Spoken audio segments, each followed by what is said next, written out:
Okay, chapter 22 of The Ghosts of Tupelo Landing, The Judas Trail.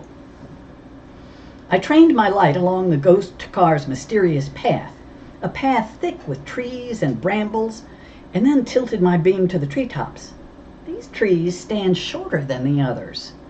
The old Judas Trail from the inn to the store at the edge of town, Dale said. The path they let grow up when the inn closed. It has to be.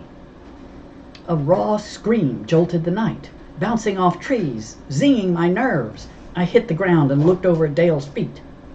"Screech owl," Dale whispered. "Get up." "Crud," I said. I jumped up and dusted myself off. "I knew that," I said, zipping my light along the forest floor. Something glinted. Mr. Red's jar. "It doesn't slosh," Dale said, picking it up. He tried the lid. Rusted shut. "We'll open it later. Turn your flashlight off," I whispered. "Somebody might come hunting us." Mr. Red lay in wait behind us, probably at the inn, blocking 2 ways out. The inn's drive and his own path. The ghost cars had barreled toward the inn, too. I made an executive decision. We'll take the Judas Trail. I just hope we can find it in the dark. As my words died, a mist gathered in the distance. "It's Nellie," I whispered. Dale gulped.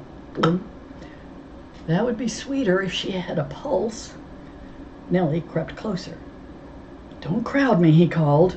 "I'm ghost shy." She faded back. "She has social skills," he whispered. "That's good."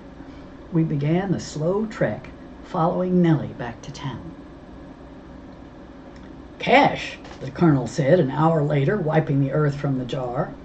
"Of course," Miss Lana said, pouring 2 glasses of milk and sliding them to Dale and me. "Moonshine is a cash-only business." She laughed. "No wonder Red wants the inn. It's his bank account." I looked around the deserted cafe. The 7-Up clock on the wall said 5 to 9. We hadn't mentioned Nellie or the ghost cars. Not yet. Talking solids seemed easier. We had the jars, proof. The colonel shook 2 dirt-streaked rolls of cash onto the table, each held tight by a rubber band. He counted slowly, peeling each bill from the roll. $3,000. He drummed his long fingers against the counter. "It was on your property," he said, glancing at Miss Lana. "It's yours." Miss Lana adjusted her gone-with-the-wind bed jacket on her shoulders. "The colonel and me gave it to her for Christmas last year. It looks good." "Technically it's ours, but Red put it there. I'll talk to Miss Thornton in the morning and we'll decide what to do." "There's something else," I said. "How to describe ghost cars to people who don't believe in ghosts?" "That's right," Dale said, looking dapper in a milk mustache. I can't believe we didn't already say it. Good. I'd let Dale take the lead. He took a deep breath. "Queen Elizabeth got lost and she's not outdoorsy. We got to find her." "Queen Elizabeth, who can find Dale no matter where he is. Can't she find her own way home?" "Actually," I said, "I meant..." The phone jangled and the colonel scooped it up. "This is the colonel. We're closed. Don't beg." He squinted. "I see." He lowered the phone. "It's Red Baker. He's taken Queen Elizabeth into custody."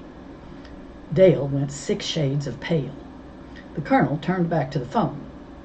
"Where was she when the alleged offense..." "I see." "The charges?" He winced. "No. Mo and Dale are here. In fact, they have something you dropped.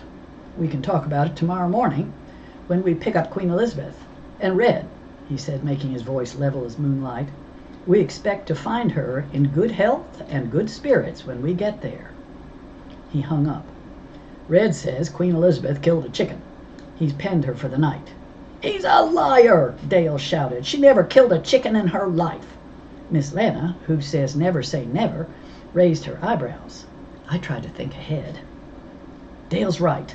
Unless maybe Queen Elizabeth yawned and a hen impaled herself," I added, just in case. "Red claims he has proof," the colonel replied. He put his hand on Dale's shoulder. "There's no point going over there when Red's angry. Let him cool off until morning.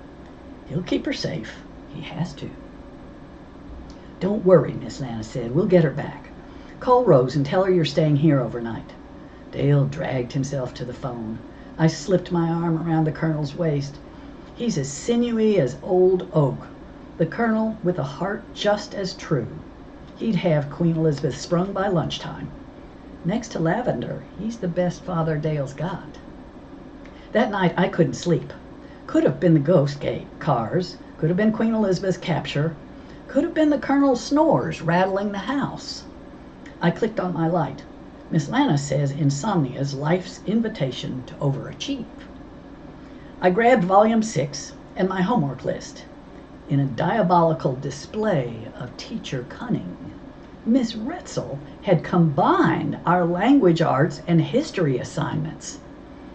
Write a polite business letter setting up a time for your history interview. Use good style. I picked up my pencil. Desperado Detective Agency, Paranormal Division. Mo and Dale, Chief Investigators. Miss Nellie Blake, Ghost, the Tupelo Inn, Tupelo Landing, North Carolina. Dear Nellie, Dale and me, or I, whichever is correct, cordially invite you to meet with us on the evening of the next full moon. At that time, we hope to immortalize you with a history interview and a few photos. We look forward to hearing from you in a non-terrifying way. Sincerely, Mo Lobo, Esquire. P.S. We'll invite Harm, too. I think he likes you. I turned the page and licked the tip of my pencil. Desperado Detective Agency. Paranormal Division, Mo and Dale, Chief Investigators. Mr. Red Baker, Moonshiner. Tupelo Landing, North Carolina. Dear Mr. Red Baker, Dale and me found your stupid jar and counted what you hid inside. Miss Lana, or Godmother Miss Lacey, will be in touch with you. Grandmother Miss Lacey will be in touch soon. I figured out what those little numbers are on your map, but I haven't mentioned them to anyone, not even Detective Joe Starr. Not yet. Harm needs a history interview, and Dale and me do too. I hope you feel like helping us right away. Mo. Her third letter. Dear Upstream Mother, today I wrote my first blackmailed note. Tomorrow I will leave it in Mr. Red's truck. They say blackmail's wrong, but to me it felt good. Is persuasion in our blood? Please let me know. Yours truly, Mo. And that's the end of chapter 22.